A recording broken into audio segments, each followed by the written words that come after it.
What's going on YouTube? 65 Rider here, coming back to you with another video on my 2025 Harley Davidson Pan America 1250 ST. I know you guys saw a little glimpse of it on the last video with the gold wheels. You'll see it again today, but we're actually not going to talk about it because I want to do a full review once I get my seats of all the upgrades that I've done to the bike. But instead, today we're actually going to talk about these cool ass mirrors that I put on my bike. I got a lot of questions from the guys over on the Facebook group, as well as a couple of people on my YouTube channel that have commented on them. They look really good. I've recommended them to a couple of people who have ended up being super happy with them. They look very sleek. You can tell over here, they kind of look like little winglets instead of mirrors. And I don't know, they flow really nicely with the lines of the bike. So to get started, I actually call these the fake Rizomas or the Timo version Rizomas, just because if you know anything about bikes or Rizomas in general, it's an Italian company that does a lot of sport bike parts. The Rizomas are like $500. They look very similar to this. They're probably better quality, but they're 500 bucks. And the Timo version, it's actually Amazon, it's not Timo. It's developed by a company called Qingwu. I guess it's from China or something. I'll definitely put a link for it in the description below that you guys can check it out if you want it. But this is decent quality, to be honest. And compared to the Rizomas, these are only 120 bucks. And you can actually get a similar version of this one from the link that I'm going to put down here for 35 bucks. But those are plastic, and I wanted something to be more reliable, so I upgraded for the CNC version of it. So you might ask, how are these mirrors, right? Because they don't look like mirrors. I don't see anything reflective on them. Here's the cool trick. When you turn it like this, it becomes a mirror.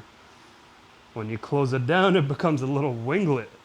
So, you know, you're riding, you're having a good time, you have it open, you can see everything behind you, whatnot. Pull up to bike night, you want to make your bike look good and you want to park it in front of everybody. You go ahead and close it, and boom, you got winglets on your Pan America, you know what I mean? We're gonna take the bike out for a quick ride over here. We'll hope that the South Florida summer weather complies, because you'll see here there's a lot of clouds, but we'll take it just for a quick ride around the neighborhood. I want to show you guys how they function, because one thing I noticed about these, and literally like from how cheap they are, I expected to get some vibration, but dude, absolutely no vibration whatsoever. And I love that. Like, I remember on my FTR I had bar end mirrors and I got crazy amounts of vibration, but for these, like, honestly, like no vibration at all. So let me show you them a little bit closer here.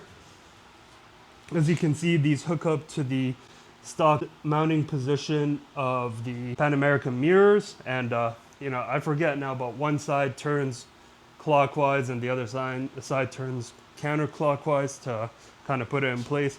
And another cool thing about them is they come with this little spacer right here. So you'll see these are actually two parts.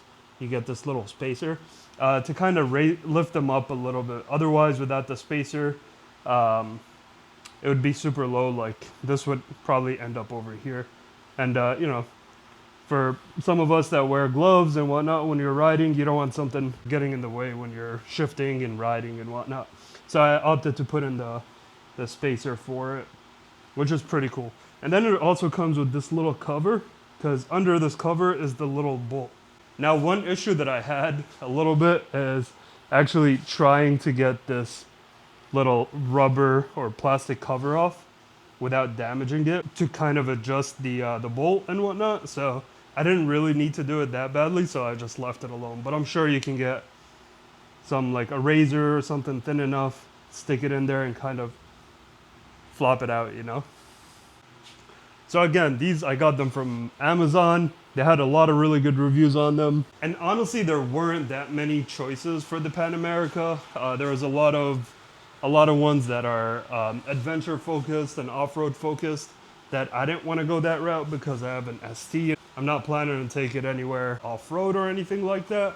There was another one that I liked off of Revzilla. It's called the Puig mirror. It looked really good, but again, it was like $120 for each side. So that's like $240 or something like that. And honestly, like for mirrors, I'm not trying to spend that much money. I'd rather spend the additional 100 or something like that on another upgrade on this bike. All right, looks like it's raining a little bit, so we'll wait for a little bit, and then hopefully once the rain is done, once that big ass cloud moves away, we'll take out the bike for a quick spin and tell you all about the mirrors on the road. All right, I'll see you guys in a sec. Peace. Good morning. So it's actually the next day, as you guys can maybe tell from the weather. The weather did not comply yesterday. After that little bit of clouds, it came down pretty hard, so I was not able to complete the video. However, we shall do it this morning. Oh, it's a hot one. You can tell already it's gonna be a really hot day. Alrighty, well here we are. Like I said, these mirrors are pretty sleek. Like even as you can see here when we're riding right now, I'm going about 55, 60 miles an hour. There's barely any vibration on them, which is pretty good for a $120 mirror. I mean, there's a tiny little bit, especially if I remove my hand off the handlebar. But when my hand's on the handlebar,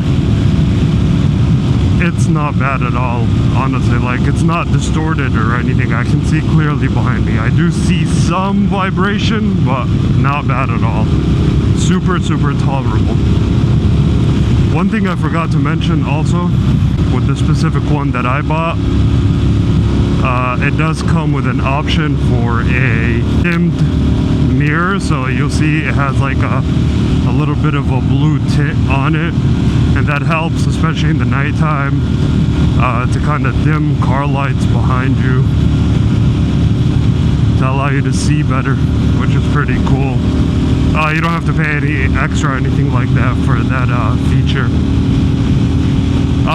The one thing I don't like about it is the left mirror. For some reason, I need to get it dialed in, but every time, you know, I come to a bike night or whatever and I bring it down and then bring it back up, it kind of loosens up the bolt a little bit, which I guess makes sense, but kind of defeats that purpose of it looking cool.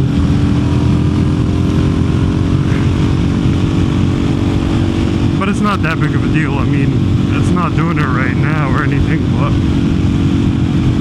it just means that every now and then I have to tighten it a little bit more. So it's just a little Allen key that I always bring with me wherever I go.